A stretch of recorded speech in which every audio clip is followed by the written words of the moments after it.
They had to princely hide from the town so they could see them. When people climb up to the top, they gasp in sheer delight and cry, "Why, there is Morecambe! What a truly wonderful sight!" Welcome to Morecambe, a small town on the British northwest coast. In the subjective opinion of many, this place is a massive shithole. It wasn't always bad here though. Before package holidays and coastal budget cuts became a thing, Morecambe was the place to be.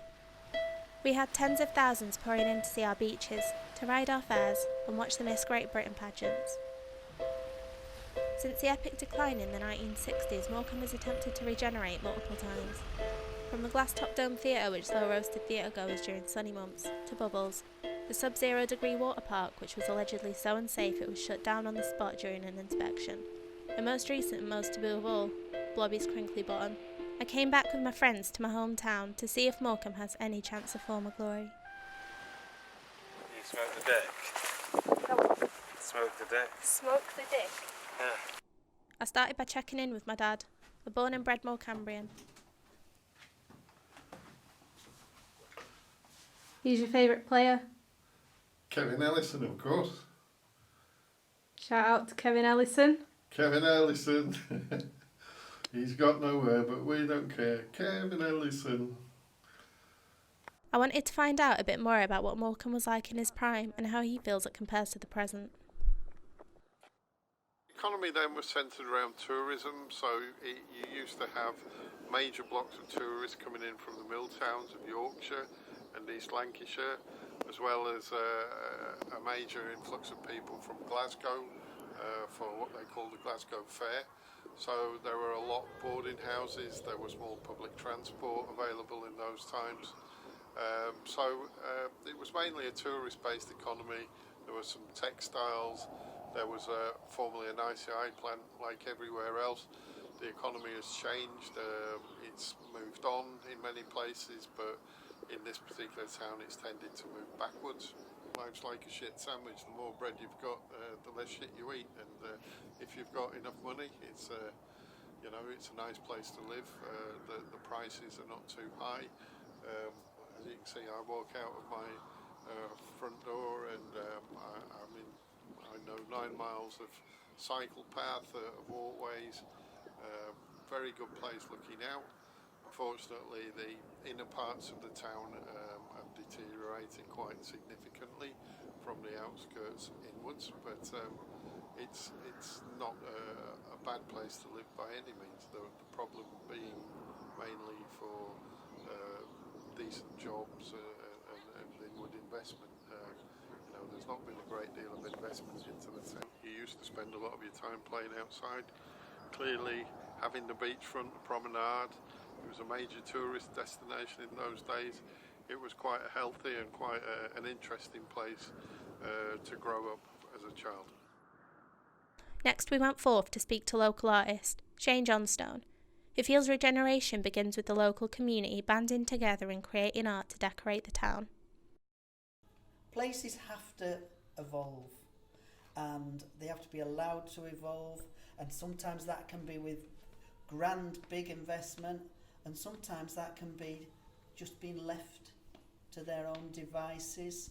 Regeneration with a legacy is often started with creative individuals creating on a small scale and just growing and growing and growing.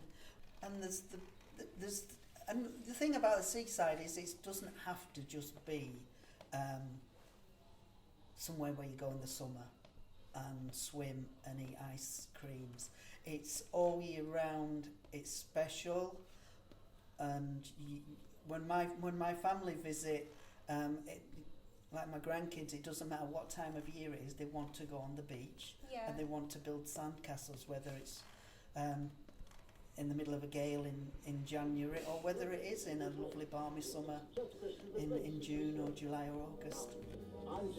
Next we joined the Morecambe Heritage Centre, the local history hub, for their latest exhibition on The Entertainer, a 1960s film set in Morecambe featuring Laurence Olivier. We arrived late, but managed to film some of the event and enjoy the talks from a couple of minor role actors. After a successful event, we caught up with Christine Stebbin, chair of the Heritage Centre, to see if she had any thoughts on Morecambe's future. Now, I've been saying it for years. If anybody has ever wanted any positive spin on Morecambe, they'd interview me, because I just think, you know, we're just ready. We're going up. We've been quite low. We've started to come back. I mean, the solar promenade is looking a lot better than it has done in the past. But with the Eden project, that's going to be just a game changer. Yeah. Absolutely. Yeah, I really hope so. I know so. Having been enlightened with some optimism by Christine, we decided to take a walk along the prom, get some random footage and head back to my house for a barbecue under the famous Morecambe sunset. We failed to get the fire going and the sunset was a disappointing one, but we had a good time nonetheless. The next day we had an interview scheduled with the Eden Project CEO, who has some big plans for us in 2022. But first we decided to kill some time and search for the infamous Mr. Blobby, who was evicted from Morecambe's Happy Mount Park in 1999 and is seldom mentioned in town. He is the unspoken cherry on top of the sheet economic pie, which caused the council huge monetary losses and embarrassment after barely remaining open 6 weeks due to lack of interest. We wanted to see if there was any trace of him at all.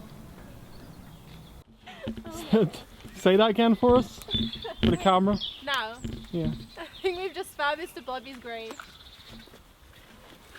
Oh my god. Your respects. As soon as we were done paying our respects to Mr. Blobby, we headed to the Midland Hotel to speak to David Harland. He was recently secured plans to build a marine counterpart to the very popular Eden project in Cornwall, which attracts thousands of visitors every year. With plans to have it open by 2022, it could be an epic game changer for us and set the ball rolling for a new and prosperous future. So my name is Dave Harland, I'm the CEO of Eden Project International, and Eden Project International basically exists to put physical new locations and new Eden projects around the world. And here we are sitting in Morecambe, on the lovely Morecambe Bay, sunshine, you know, clouds, a few far between, and we're hoping to put something on the site behind us here. So, do you believe that Morecambe can live up to its former glory? Or? Well, if I didn't, I wouldn't be sitting here. So I think Morecambe can definitely live up to its former glory. In fact, it can exceed it. You know, in the 50s and 60s and 70s, kind of came a little bit tired, like a lot of British seaside, resorts. And so we thought we could kind of reimagine what Morecambe for the 21st century might look like. What we know is that this bay is often seen as incredibly dangerous. You know, the water comes in incredibly fast, and people have that memory. But there's also amazing stuff going on. You've got incredible tidal systems, you've got incredible wildlife sitting both on the bay but within the bay, and all of the things happening there. And what we want to do with the Eden Project here is to bring to life what's actually happening right under our noses. But the fantastic thing here is you've got an amazing arts community, you've got amazing science going on at the university, you've got fantastic education and health and wellbeing, all of this sort of stuff. And this amazing resource that we think we can really bring to life within the new Eden Project. So the answer is yes, we can bring it back to its former glory, but if that's the limit of our ambition, then we will have failed. We need to put Morecambe on a map so that it's recognised internationally and nationally. And that was it. Our time here in Morecambe was done, and it was time to head back and reflect on our journey. We stopped by the Eric Morecambe statue, erected in the form of Eric Bartholomew of comedy duo Morecambe and Wise, who loved the town so much he used it as a stage name. Wrong leg. I tried to recreate his signature pose. I wanted to get it spot on, so Luke gave me a hand. At its best and at its worst, for people like me, Morecambe will always be home. We've still got a long way to go, but as put by the local Banksy, every seagull on the bay contains a bit of phoenix fire, and I have no doubt that Morecambe will soon rise from the ashes once again.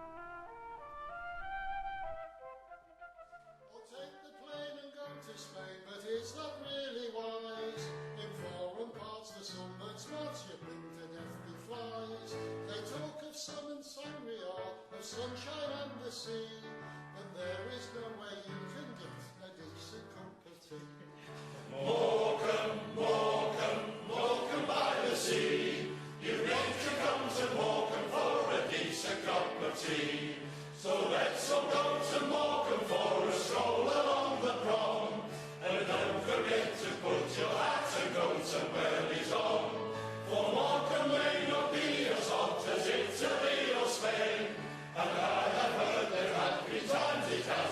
comes the rain.